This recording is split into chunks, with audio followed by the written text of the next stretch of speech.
just to be able to help the family and the country. So magandang hapon po sa inyong lahat. Monday po, SONA, State of the Nation Address.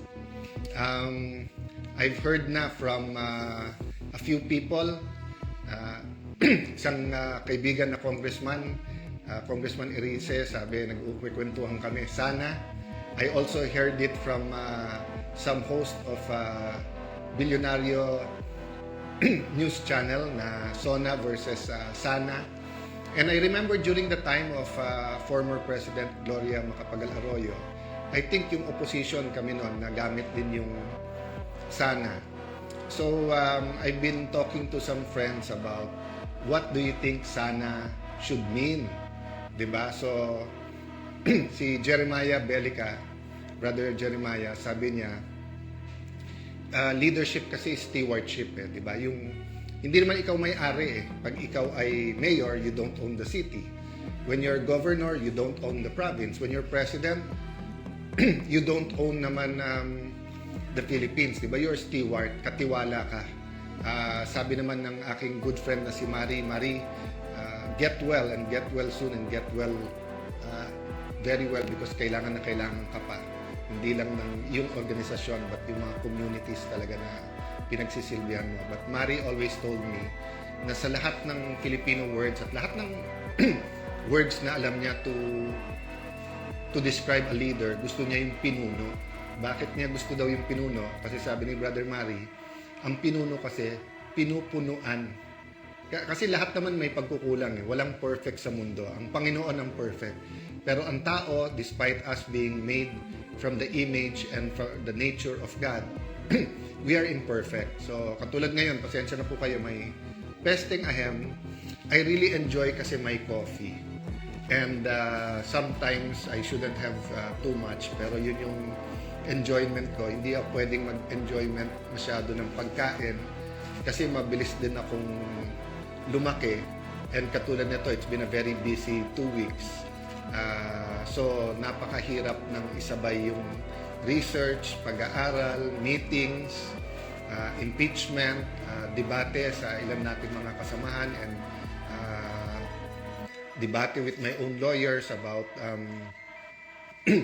issues sa subpoena, issues sa NBI, of course, yung investigation dyan sa Southeast Asian Games. So, balancing act, but yun nga, yung konti kong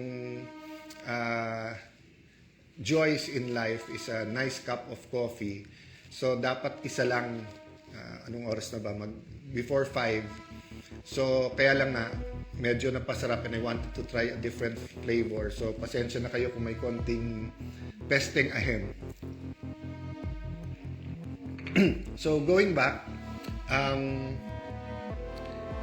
sabi ni Brother Jeremiah, stewarding national aspirations, diba? Or stewarding a nation's aspiration, diba? So, nasabi ko naman sa kanya, stewarding a national agenda. So, yung national agenda, yung may plano ka na, diba? And when you say national agenda, hindi to Pinklawan agenda, hindi to DDS agenda, hindi to Marcos loyalist agenda, hindi to hard left, hard right, hindi to religious agenda. A national agenda means nag-a-agree tayo as a nation, yun ang agenda. Nation's aspiration is easier. Tama yung sinabi ni Jeremiah Belica. For example kasi, di ba? Halimbawa, pag sinabi natin national agenda, sinabi natin, sobrang mahal ng kuryente ngayon. Ulitin ko at alam kong feel nyo to. Sobrang mahal ng kuryente ngayon. Okay, pag sinabi mo yon, so halimbawa, sabi natin national agenda, more efficient, pero cheaper electricity, at sabihin ng iba, ang pinakamura ngayon sa available na technology, mag-nuclear tayo. Some people will not agree.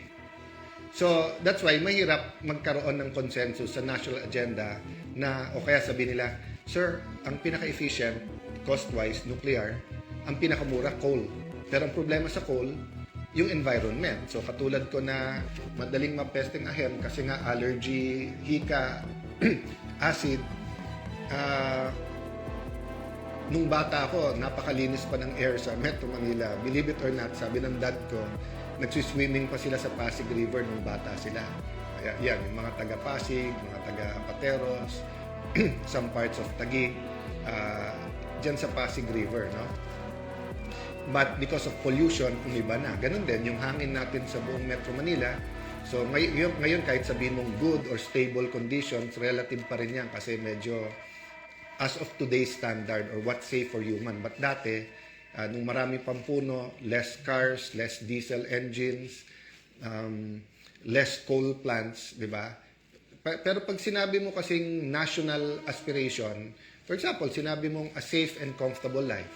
Pag sinabi mong affordable cost of living. Pag sinabi mong affordable cost of living, kayang bayaran ang bahay, medical expenses, pag-aaral ng mga anak, ikaw mismo kung gusto mo continuing education, di ba? So lahat yan pag-uusapan sa SONA, but of course limited din ang time ng presidente. Nakailan SONA na rin ako simula nung naging congressman ako ng 1998. Nakailan boycott din minsan, depende sa sitwasyon. Nakailan sana na rin. So let me inject at this time biblical principles, no? Biblical principles for all of us, regardless of our political affiliation or leanings. No? Number one, kung anong ating itatanim, yan ang ating aanihin. Okay? Kung ano ang ating itatanim, yan ang ating aanihin. For example, kung sasabihin natin, we should make it easier for hardworking people. We should allow them to get capital para hindi sa 5-6 lang tumatakbo. We should promote hard work. Pero halimbawa, promote natin online gaming, pagsusugal. Yung binebenta ng online gaming, yung manalo ka, get rich or get money quickly. But sa totoo lang, ang nananalo lang naman sa gaming, yung may-ari, yung nagpapasugal, di ba? Pero yung nagsusugal, sabihin mo sa, I'm not sure about the statistics, whether 1 out of 10, 1 out of 50, 1 out of 100, 1 out of 1,000, ang kikita dyan. So, nung uso pa talaga yung weteng, sabi nila, ano ba naman yan, piso-piso, 5 piso. So, ganun din sa online gaming, sasabihin, 5 pesos, 10 pesos, 50 pesos. But actually, sinabi nga ni Becoming Filipino, di ba, Nicolas, na pagsakay nga niya sa jeep, sabi ng jeepney driver, nagsimula sa 10, 50 pesos, but minsan, kalahati o yung kinita niya na sa isang araw, sa palaran na sa susugal. And this was the time na connected yung mga online wallets, kaya napakadali. So what happens? When itatanim mo, gusto mo itanim, hard work, pero ang tinatanim mo, yung seeds ng sugal, nalilito din yung tao. Diba? So ganun din, you want integrity, you want honesty. Pero sa schools, hindi bawal mangopya, hindi bawal mangbully, diba, yung stealing, cheating, lying. So, aanihin mo kung ano tinanim mo. So, madalas natin sabihin ng mga harmless crimes, di ba? So, nung wedding nun, sinasabi, tumataya ka naman, kung fair naman, so sino nasasaktan? But values and morality hurt a nation, or having the wrong values and having immorality hurt the nation as bad or sometimes worse than yung mga crimes na sinasabi that hurt us, di ba? So that's the first biblical principle I wanted to say. Kung ano ang ating itatanim, yan ang ating anihin. Number 2, yes, may plano ang Panginoon para sa atin. Jeremiah 29:11, for I know the plans I have for you, plans to prosper you, plans not to harm you, but to give you hope in the future. Gustong-gusto ko banggitin si Jeremiah kasi si Jeremiah po ay tanggap ng Hudyo, ng Kristiyano, ng Muslim, na siya po ay isang propeta. Sa mga kapatid natin Muslim, assalamualaikum po sa inyong lahat. Maganda plano ni Lord, pero again, babalik ka rin dun sa kung ano itatanim mo, yan ang anihin mo. So, kung itatanim mo salita ng Diyos, itatanim mo batas ng Diyos, kung ang batas ng tao ay singganda ng batas ng Diyos, meaning sinunod mo, aanihin mo yung plano ng Diyos. So, kung ang anak mo, gusto mo maging abogado, gusto mo maging engineer, gusto mo maging piloto, maging napakagaling sa coding, maging engineer sa AI, Pero pagdating niya sa high school, na barkada, uminom. Pagdating sa college, nag-drugs. Maganda plano ni Lord. Pero yung tinanim niya, hindi maganda. And of course, once na addicted ka na, you can't help yourself na, di ba? That's why we have to, whether sugal yan, whether drugs, whether kahit anong bisyo, we have to be very careful na hindi maging addicted ang ating mga kapamilya, ang ating community, no? The third principle I want to share is that there is an enemy. So minsan sasabihin nyo, kami mga politiko parating may enemy sa local, sa national, kami sa Senate nagbabangayan.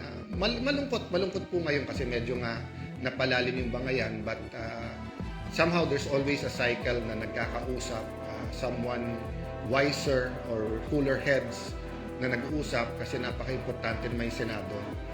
Tinamaan din ako nung sinabi nung ilan namin mga kasama na ASC, kung sino man ang tama, sino man mali, pero kung bangayan ang bangayan, baka may mag-take advantage at i-push ang charter change at ma-abolish ang Senate. So I'm not proposing na walang debate, but I do agree that we have to have ground rules para nga yung hindi lang yung imahe but yung trust sa Senado nandun, especially when the country is in crisis. But the principle I wanna say is that there is an enemy. It's a spiritual enemy. It's a fallen angel na ang sinabi sa Bible, he is there to steal, to lie, to cheat, to destroy. So, I think steal, kill, and destroy yung nasa verse, di ba? But we also know that cheating, di ba, is deception, di ba? Mga tools ng demonyo yon. So, hindi tama na sabihin yung kadebate o kalaban natin ay demonyo. So, kung ikaw ay nasa kaliwa, hindi tama sabihin na demonyo yung kanan. Ikaw nasa kanan, hindi tama sabihin demonyo yung kaliwa. But, just as there are heavenly influences, di ba? There are demonic influences. Ibig sabihin, ginagamit ng demonyo yung kanyang ideas para nga we will steal, cheat, and destroy or kill, di ba? Or lying, cheating, and steal.